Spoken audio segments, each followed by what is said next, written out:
2025년도예요. 그런데 벌써 6개월이 지나가고 후반전이 시작됐습니다. 어떻게 전반전 잘 뛰셨습니까? 만족스럽나요? 아니면 이미 포기했나요? 올해는 끝났어. 이런 마음이 혹시 벌써 들지는 않습니까? 어떤가요? 이 맥주절 참 중요한 절기인 것 같습니다. 전반전 마치고 후반전을 이렇게 들어가면서 한번 돌아볼 수 있는 시간을 하나님 허락하신 것 같아요. 그래서 이때 다시 한번 감사로 무장하고 후반기를 시작할 수 있기를 예수님의 이름으로 축복합니다. 그래서 오늘 7절, 107절 말씀이죠.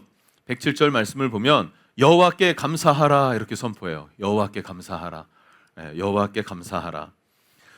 감사는 오늘 제목이 뭡니까? 인생이 흔들릴 때 감사는 중심을 잡는다예요. 사실 돌아보면 감사가 많습니까? 절망과 낙심이 많습니까? 어떤가요? 사실은요, 절망과 낙심이 많은데 사람은 본능적으로 긍정적으로 해석하려는 것 힘이 있대요. 그래서 나쁜 일들도 좀 좋게 해석하려고 하고 더 긍정적으로 해석하려고 그러고 안 좋은 일이 10개가 있다가 좋은 거 한두 개 생기면은 그래도 인생은 좋은 거야 이렇게 느낄 수 있게 된다고 하더라고요. 약간의 착각일 수도 있는데 어쩌면 하나님의 성품을 닮아서 그러한지도 모르겠습니다. 그런데 6개월을 돌아보면은 감사가 나옵니까? 아니면 어렵기만 했습니까? 어떤 사람은 감사가 나올 수도 있는데요. 어떤 사람은 어려울 수도 있을 거예요. 질병이 찾아왔거나 사고가 찾아왔거나 재정적 어려움이 막 이렇게 커지거나 그러면은 그 전반기가 많이 어렵지 않았을까요? 그렇죠? 돌아보면은 쉽게 감사가 나올 수 없을지도 모릅니다. 관계의 문제가 생길 수도 있고요. 그런데 여호와께 감사하라라고 하는 것은 뭐냐면 우격다짐은 아니에요. 강압적인 것도 아닙니다. 이 107편의 배경을 보면요. 무엇을 염두에 두고 썼냐면 둘 중에 하나를 두고 염두하고 쓴 거예요. 하나는 출애굽입니다. 출애굽. 애굽에서 노예로 살 때 우리는 노예로 살아본 적이 없어요. 그렇죠? 어떻습니까? 노예로 살아본 적이 있습니까? 없죠? 인생 가운데 가장 힘들었던 때가 언제예요? 어떤 시즌이었어요? 답답했던 때. 남자들은 대부분 군대일 수 있어요. 왜 그러냐면 군대가 약간 노예랑 비슷하거든요. 주는 거 먹고 자하면 자야 되고 있나? 그럼 있나는 사투리니까 일어나 이러면 또 일어나야 되고 뭐 이런 거잖아요. 추운데 뭐 자고 싶은데 일어나 눈 쓸어 그러면 눈 쓸어야 되고 뭐 이게 거의 노예 비슷한 수준이 뭐 군대인 것 같아요. 군대 20대 초반에 애들 가둬두면 다 힘들어하고 고통스러워해요. 그래서 남자들이 모이면 군대 얘기하는 게 자기가 가장 힘들었던 추억이 군대이니까 그때 얘기를 하는 거일지도 모르죠. 그런데 군인이 아니라 노예로 살았다고 생각해 보세요. 얼마나 고통스러웠습니까? 그냥 고통이 아니라 노예로 살았는데 아들이면 죽이래요. 딸이면 살리래요. 이거 살 떨려서 살겠습니까? 예. 그런 고난과 고통 가운데 있을 때 이들이 뭐해요? 하나님께 부르짖었더니 하나님이 모세를 불러서 이들을 이끌어내셨다. 근데 이끌어내셨을 때 모세로 이끄셨지만 하나님의 강한 손과 팔이라 그래요. 그리고 독수리 날개로 업어서 너희를 인도하였다. 이렇게 성경이 말하고 있습니다. 그래서 이 107편의 감사는 그 절망과 고통, 노예의 삶에서 뭐 해주신? 해방시켜 주시고 구원시켜 주신 하나님을 찬양하라 이거예요. 그 하나님께 감사하라 이 말입니다. 또 한 가지 염두에 두고 이 107편을 썼다라고 해석을 하는 거죠. 그건 뭐냐면 바벨론에서 포로로 잡혀갔다가 돌아온 것을 기억하고 여호와께 감사하라 그는 선하시며 인자하심이 영원함이로다 이렇게 선포하는 겁니다. 포로로 잡혀가 보셨습니까? 말도 안 되죠. 우리 그런 경험은 비슷하게도 없어야 하고 없습니다. 없는데 포로로 끌려간다고 했을 때 그때 이스라엘 상황이 어떻습니까? 시드기야 왕은 자기 자식들이 다 죽임당하는 것을 두 눈으로 봤어요. 왕이. 그리고 눈이 뽑혀갖고 끌려갔습니다. 그 거리가 1400에서 1600km 정도라고 이야기를 해요. 그거를 막 끌려가서 최소 40일 정도는 걸어야 됩니다. 광야길도 걷고 이 길 저 길 걸어가면서. 근데 같이 끌려가는 그 이스라엘이 얼마나 고통스럽고 처절하겠을까 하는 거죠. 또 그렇게 먼 나라에 갔을 때에 그곳에서 얼마나 비참한 삶을 살았겠어요. 얼마나 마음이 고향을 향했겠냐 이거예요. 그런데 하나님께서 약속하신 대로 70년 만에 그들 가운데에서 풀려나고 다시 이스라엘로 고향으로 돌아올 수 있는 길을 여셨다라는 거예요. 누가 여셨습니까? 누가 이끄셨습니까? 여호와께서. 그러니까 여호와께 감사하라는 거예요. 그는 선하시며 인자하심이 영원함이로다. 할렐루야. 그래서 지금 현재의 고난이 있을 수 있고요, 고통이 있을 수 있어요. 그런데 이건 있지만 이거 영원하지 않다는 거예요. 영원한 분은 누구십니까? 하나님이 영원하십니다.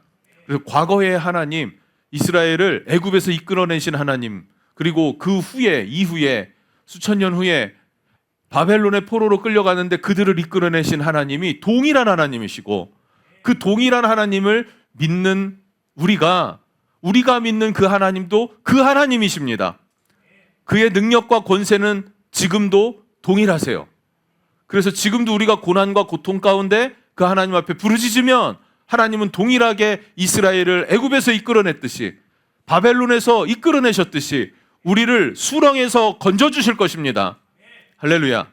그러니 감사하라는 거예요. 그러니 감사하라. 이게 시편 107편 전체의 노래입니다. 전체의 노래인데요. 한번 1절을 같이 그럼 한번 선포해 볼게요. 이 1절에는 하나님의 성품이 드러납니다. 함께 선포할게요. 시작. 여호와께 감사하라. 그는 선하시며 그 인자하심이 영원함이로다. 아멘. 네. 여호와께 감사하라는데 왜 감사하냐면 그의 선하심과 인자하심이 어떻다고요? 영원함이로다. 영원함이로다. 선하다 이 말은 토브, 아름답다, 좋다, 뭐 이런 뜻이에요. 그래서 하나님이 우리에게 은총, 호의를 베푸시고 우리를 위해 주신다 이러는 거죠. 일방적으로 나를 위하시는 분이 있을까요, 없을까요? 이 땅에 있습니까, 없습니까? 있을 수도 있고 대부분 있기는 있어요. 근데 그게 절대적이지는 않아요. 부모님입니다. 부모님. 자녀를 향한 부모님의 사랑은 일방적이에요. 그렇죠? 일방적이에요. 일방적이고 가끔 장난으로 그래요. 이제 예빈이나 예은이나 이렇게 커서 아빠 싫어 문 꽉 닫고 남자친구 생기고 그럼 너 어떨 것 같아? 이러면은 그럼 이제 짐승 소리 나와요. 그러고 우리 형남한테도 물어보니까 다리 몽둥이를 그냥 뚝 부러뜨려 버리겠다고 이렇게 얘기를 합니다. 예, 근데 정말 그럴 것 같아요. 그 사랑스럽게 그 기른 딸이 아빠는 몰라 이러고 아빠 나가 막 이러고 그러면은 어떨까 하는 생각이 좀 들기도 하거든요. 그럼에도 불구하고 자녀를 향한 부모님의 마음은 어때요? 변하지 않죠. 일반적으로 변하는 사람도 있더라고요. 없진 않죠. 뭐 없진 않는데 있더란 말이에요. 근데 그것이 가장 하나님의 우리를 향한 이 토브, 선하다라고 하는 뜻을 가장 가깝게 표현해 낸 것이 부모님이고, 진짜 그 원조가 누구다? 하나님이시라는 거예요. 하나님이라는 거예요. 그리고 그 인자하심이래. 인자하심. 이건 헤세드입니다. 헤세드. 토브 앤 헤세드. 헤세드.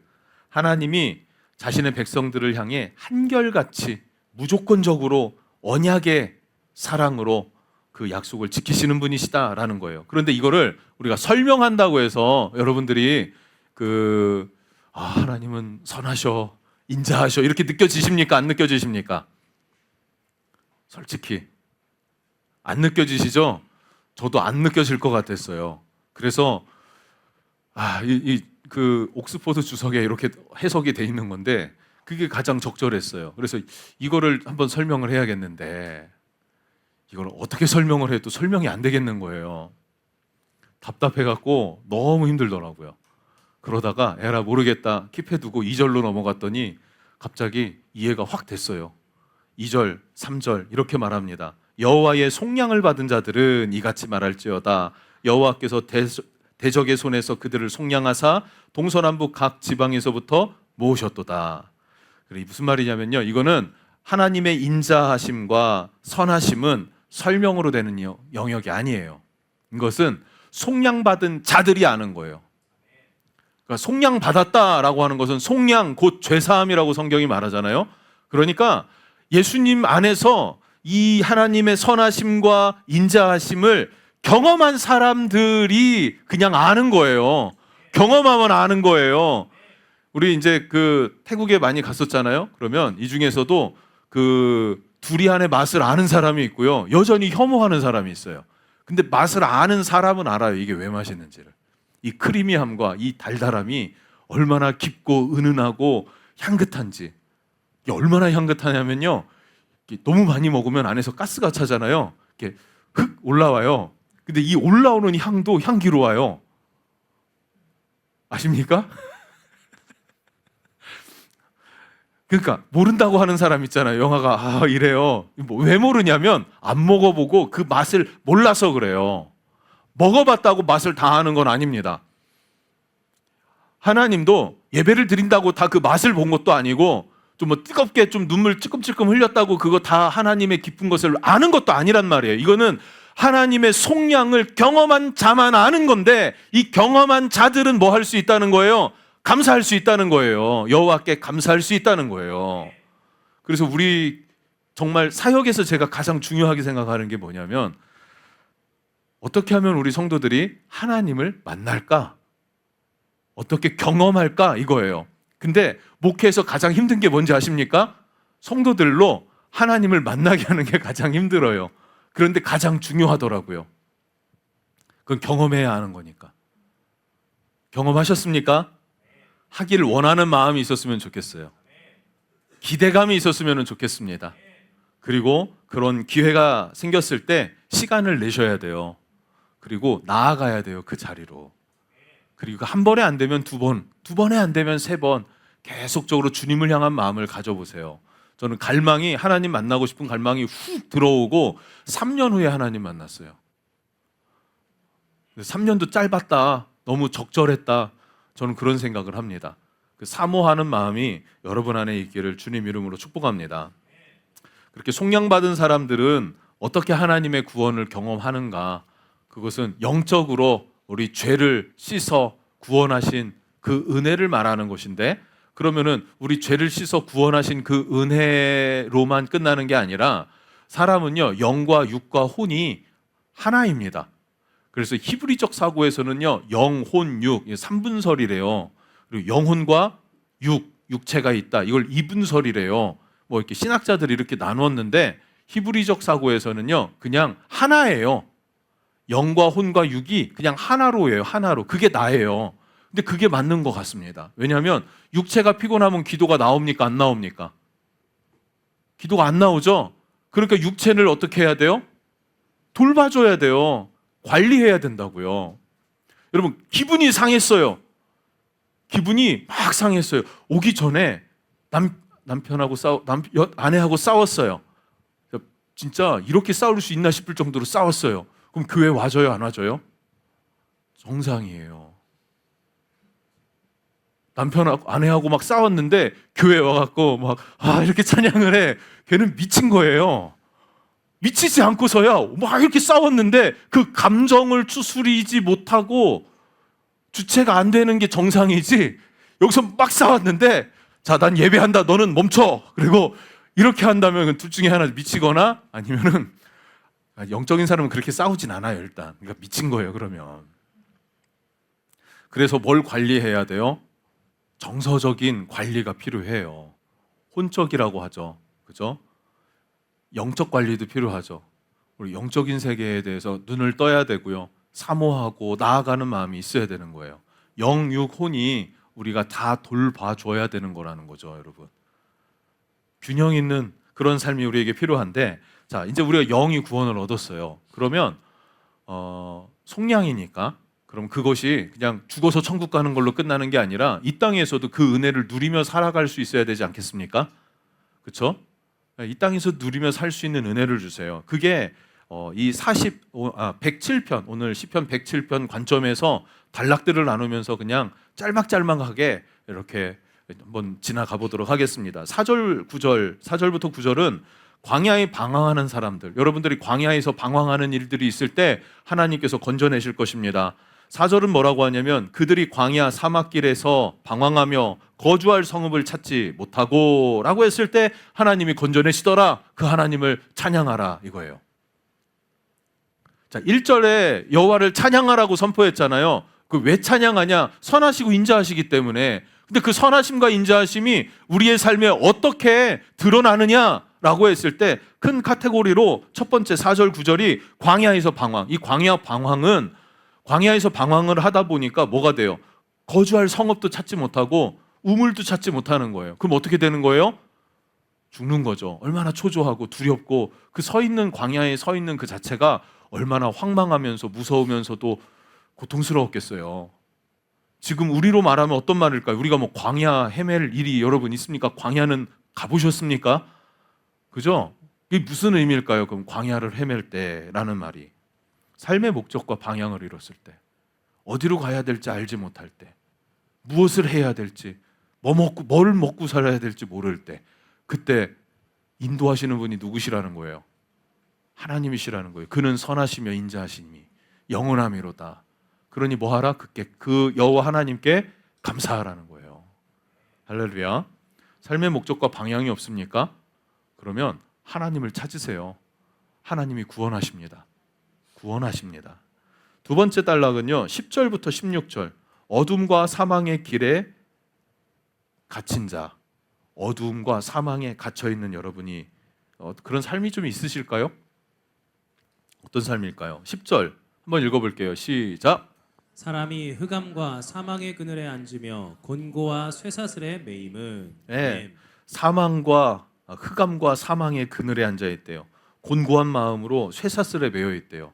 약간 어떤 느낌이냐면 중독 있죠, 중독. 뭐 요즘에 마약 중독 이런 거 걸리면 해보진 않았지만 그 헤어나오기가 어렵다면서요. 다니엘 기도회 작년 그 어떤 그 국회의원 같은 거 하던 분이 자기 아들 때문에 이렇게 나와서 간증한 거 보니까 그 중독 한번 오면은 그 자기 힘으로 절대로 빠져나올 수 없다는 게 그 경험했던 가족의 증언이잖아요.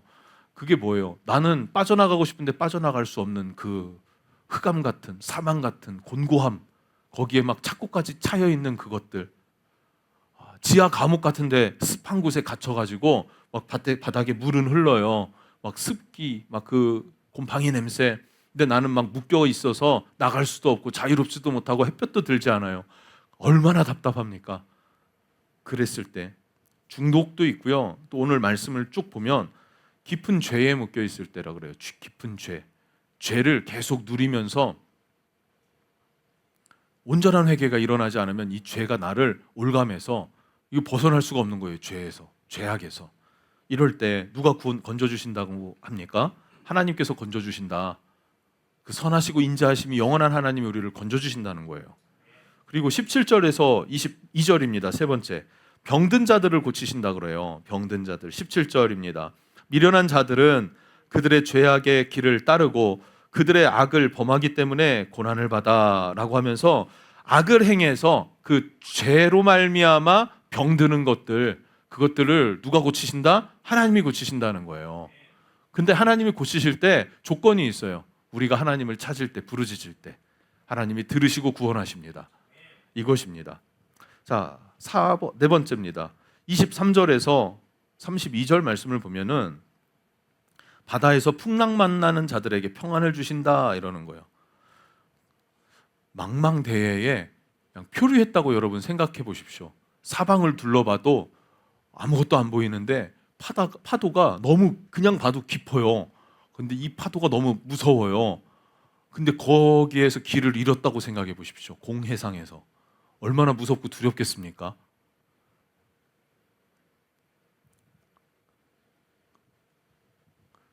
배를 한번 타볼까요?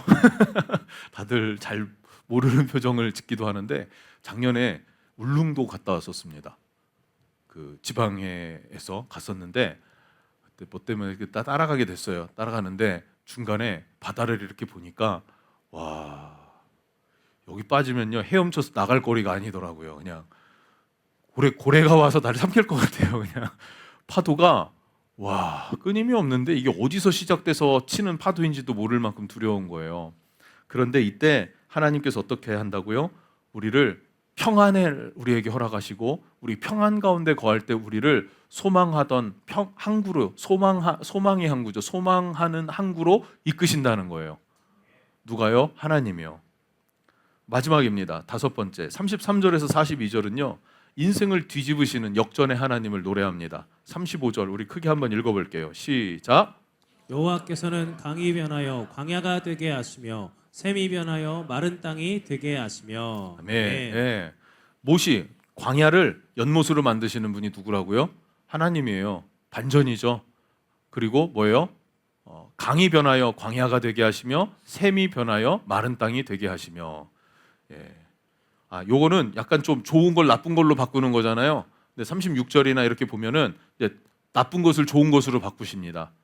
두 가지가 다 나와요. 그러니까 하나님은 지금 상황을 끝났다고 생각하지 마세요. 이것을 바꿔내시는 분이 어떤 분이시라고요? 하나님이시라는 거예요. 역전시키는 분이시다라는 거예요. 그 선하심과 인자하심이 영원하시고 그 영원하다라는 것이 뭐예요? 지금도 우리와 함께 하시는 그 하나님이 그 하나님이다. 이 이야기를 하는 것입니다. 이 은혜 누리기를 축복합니다. 짧게 넘어갔는데 이 짧게 넘어간 하나님의 은혜를 여러분들이 경험하시기를 축복해요. 이 전반기를 마치고 후반기를 넘어가면서 이 반전이 일어날 수 있기를 축복합니다. 근데 조건이 하나가 있습니다. 공통된 건데 그것은 부르짖는 자에게 응답한다라고 말하고 있어요. 첫 번째, 두 번째, 세 번째, 네 번째, 5가지를 말했는데 전부 다 뭐라고 말하냐면 부르짖는 자에게 6절, 13절, 19절, 28절 등등 다 여호와께 부르짖음이에요. 여호와께 부르짖음의 고통에서 건지시고 여호와께 부르짖음의 고통에서 구원하시고 여호와께 부르짖음의 고통에서 건지시고 여호와께 부르짖음의 고통에서 인도하셨도다. 이렇게 반복됩니다. 그러니까 하나님의 속량하심을 경험한 우리가 그 하나님의 인자하심과 그 하나님의 뭐예요? 처음에 뭐라고 했습니까? 인자와 자비하심, 그렇죠? 인자와 선하심, 선하고 인자하심이 경험된 우리가 그 하나님을 믿기 때문에 경험해서 믿기 때문에 감사를 고백하며 하나님 앞에 부르짖으면 하나님은 우리의 상황을 반전시킨다는 거예요. 그게 107편의 요지입니다. 그래서 여러분 전반기 때 여러분들이 부정적인 것들이 있었다면 반전시켜낼 수 있기를 주님 이름으로 축복합니다. 근데 그 반전의 정점엔 뭐가 있다? 하나님께 부르짖는 자들에게 은혜를 주신다라고 말하고 있는 거예요. 그리고 부르짖음에 건지시고, 근데 이 부르짖음에라는 단어와 건지시고라는 단어가 그 시제가 과거입니다. 과거 시제. 그러니까 하나님이 과거를 돌아보니까 아까 서두에 말씀드린 것처럼 애굽의 노예로 있을 때 부르짖으니 자유인으로 건져주시고, 포로로 끌려갔는데 여호와께 부르짖음에 하나님께서 다시 고향으로 돌아올 수 있도록 건져주시고, 그 하나님이 지금도 우리의 하나님이 되신다는 거예요. 변함없이. 그러니 믿음으로 부르짖어 감사하는 사람들은 하나님께서 반전의 은혜를 허락하실 것입니다 라는 내용이에요. 그러면서 중요한 구절 하나가 뭐냐면 그냥 그렇게 부르짖고 감사하고 끝내지 말고 감사제를 지키라 이렇게 말해요. 22절입니다. 같이 한번 읽어볼게요. 22절 시작. 감사제를 드리며 노래하여 그가 행하신 일을 선포할지로다. 아멘. 네. 감사제를 드리며, 감사의 제사를 드리며 그래요. 그냥 감사합니다 하고 때우는 게 아니라 감사의 제사를 드리고 노래하면서 하나님께서 행하신 일을 선포해라. 과거 구원하신 하나님의 은혜를 감사하며 선포하면 현재도 구원하실 것입니다. 미래에도 구원하실 것입니다. 이게 왜 중요한지 아십니까? 여러분 인생을 살면서 한두 번 하나님이 크게 결정적인 도움을 주셨어요. 그럼 인생은 다 성공할 수 있고 행복하고 감사하고 승리하나요? 아니죠. 사람은요 수시로 하나님의 도움이 필요해요. 우리는요 수시로 하나님의 은혜가 필요하고 도움이 필요합니다. 그런데 하나님은 우리가 그렇게 하나님 앞에 도움을 구할 때마다 자주 구한다고 야 너는 이렇게 너무 귀찮다 이제 좀 네가 알아서 해라 하시는 하나님이 아니세요. 귀찮아하지 않으시고 그것을 기뻐하십니다. 기뻐하세요. 기뻐하신다고요. 할렐루야. 기뻐하신다고요. 이게 뭐를 할 때 내 자녀가 와서 아빠 이것 좀 해줘요 라고 하면 좋아요 안 좋아요? 좋죠? 하나님의 성품을 닮아서 그래요. 그런데 뭘 계속 해달라고 귀찮게 하면 좋아요 안 좋아요? 죄인의 성품을 따라서 그래요. 그래서 회개한 사람, 속량받은 사람은 그것이 계속 즐겁고 기뻐지면서 하듯이 그 원조가 하나님이시잖아요. 우리의 삶을 하나님이 지속적으로 반복해서 돕고 위하는 것을 원하신다는 거예요. 할렐루야. 그게 뭡니까? 하나님께 나아가는 게 묵상과 기도와 찬양이에요. 묵상하고 기도하고 찬양하는 삶, 이런 삶을 살아갈 수 있기를 주님 이름으로 축복합니다. 최근에 목사님들을 좀 많이 만났어요. 그냥 지방의 목사님들을. 근데 이렇게 좀 만나면서 어떤 생각들을 하게 됐냐면, 목회를 되게 잘하시는 목사님들 계시잖아요. 그분들 특징은 뭐냐면은 그 사람을 만나면 힘이 넘쳐요. 막 그냥 그 소망, 막 기뻐지는 마음이 막 생겨요. 근데 아닌 사람을 만나면 지쳐요. 이해가 되십니까? 여러분도 그런 사람 있죠? 있죠? 있을 거예요. 누구 만나면은 즐거운데 누구를 만나면 지쳐요. 그렇죠? 그래서 이제 걱정이 생기는 게 뭐냐면, 우리 성도들이 날 만나면 지치면 안 되는데, 우리 성도들이 날 만나면 기뻐해야 되는데 하는 생각들을 했어요. 이게 이제 전반기 때 이제 조그만 게 아니라 이제 듬성듬성 이제 자주 한 거예요. 그럼 내가 어디서부터 기뻐해야 될까? 교회 왔을 때 제가 울상으로 있나요? 그래도 기뻐하면서 있는 걸로 보이십니까? 평소에는 안 그래요. 전사님, 평소에는 어때? 즐거워 보여? 아니야? 우리 집에 가면 어떨까요? 집에 갈 때 차를 세워놓고요, 이러고 올라가요. 그리고 이거는 싫어서가 아니라 가정에서도 가장의 노릇을 해야 되잖아요. 그러니까 이제 가정사역을 시작한다. 가정사역입니다, 주님. 가정사역 이러고 올라간다고요. 왜냐하면 교회에서는 사역이니까 웃는 거예요. 집에는 내 집이니까 안 웃더라고. 그래서 올라가기 전에 가정사역하고 올라가는데 그게 잘 안 돼요. 그래서 그게 몇 번 있었어요. 예전에도 그런 얘기 했었잖아요. 그렇죠? 나눴는데, 그래서 이번에도 목사님들을 이렇게 만나고 도전을 받으면서 어떤 생각했냐면, 내가 가정에서부터 웃어야 되겠다.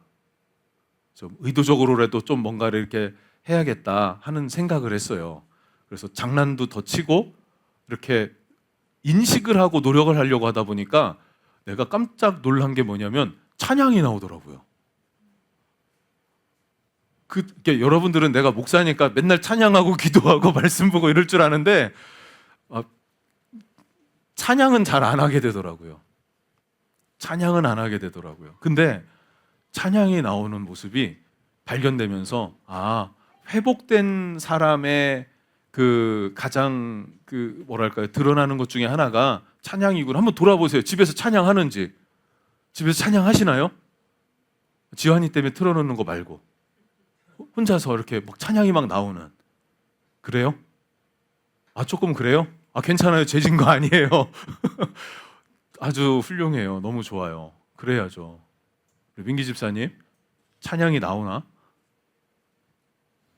가끔? 어디에서? 집이나 차에서. 종환이는?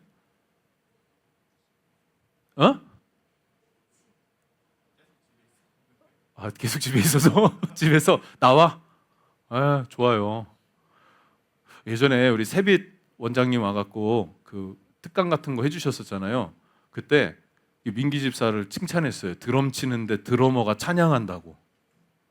다른 교회를 이렇게, 그분도 이제 교회들 많이 가서 강의를 하시잖아요. 다른 이런 강의도 많이 하시지만, 교회 같은 데 가면은 드럼 치는 애들이 노래하는 걸 찬양하는 걸 못 봤대요 거의. 그래서 제 동생이에요 그랬더니 그렇구나 하면서 역시 이래갖고 우리 집안 뻗에 있는 집안입니다 뭐 이렇게 속으로 했던 기억이 있어요. 회복이 되면 먼저 나오는 게 찬양이더라고요. 여러분 입술에 찬양이 물릴 수 있기를 축복합니다. 기뻐질 수 있기를 축복합니다. 찬양할까요? 나오시죠 예배팀. 하나님은 언제나 주님께 나아가면 야, 너 귀찮다. 그만 좀 해라. 이러지 않으신다는 거예요. 너 언제까지 나한테 부탁할래? 좀 성장된 모습 보여달라. 이렇게 안 하신다는 거예요. 주님은 언제나 함께하기를 원하시고 언제나 동행하기를 원하신다는 사실이에요. 그리고 어제나 오늘이나 변함없는 주님이 이스라엘을 애굽에서 이끌어내신 하나님이 지금 우리를 이끌어내실 것이고 바벨론 포로기에서 그들을 자유케 하신 하나님이 지금 우리가 하나님 앞에 부르짖고 의지한다면 하나님 우리를 이끌어 자유케 하실 것입니다. 선하심이 중요하다 그랬잖아요. 선하심, 헤세드. 그것은 어떤 일들을 하나님이 우리를 위하고 지지해 주시는 거예요. 우리 은혜의 항해 교회 그 헤세드의 은혜가 있기를 축복합니다. 여러분들의 가정과 사업에도 그런 일들이 일어날 수 있기를 축복합니다. 어제 의열이 이제 새로 사업 시작하는 거를 봤어요. 이렇게 새 트럭에 그 장비가 이렇게 실려 있고 드론이 이만한 게 있더라고요. 그래서 야 이제 돈 버는 일만 남았다 이런 식으로 얘기를 하니까 사고만 안 나면요라고 하더라고요. 무슨 사고? 했더니 드럼으로 이제 방제를 하잖아요. 근데 이제 바람이 불거나 그래갖고 이게 흔들리거나 해서 떨어지거나 그러면은 이게 이제 막 비쌀 거 아니에요. 막 몇 천만 원 할 거 아니에요. 근데 이거를 버린대요. 보험도 안 된다 그랬지. 산에서 떨어지면 보험도 안 된대요. 그러니까 이런 사고만 없으면 그래도 그 시즌에 이제 자기가 원하는 만큼의 목적을 달성하는 거예요. 근데 바람이 불어서 떨어지면은 이제 힘들어지는 시험 드는 거죠. 그럼 중간에 딱 서 있을 때 뭐가 필요해요? 하나님의 헤세드. 그러면 되는 쪽으로 넘어가지면 그만큼 성장하고 목표를 달성하게 되고 그런 일들이 반복되는 것 아닙니까? 우리 교회도 마찬가지 아니에요?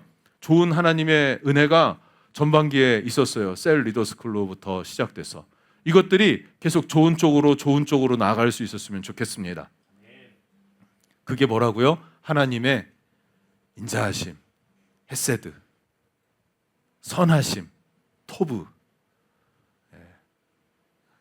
기억하고 하나님 앞에 부르짖읍시다. 하나님의 인도하심이 있을 것입니다.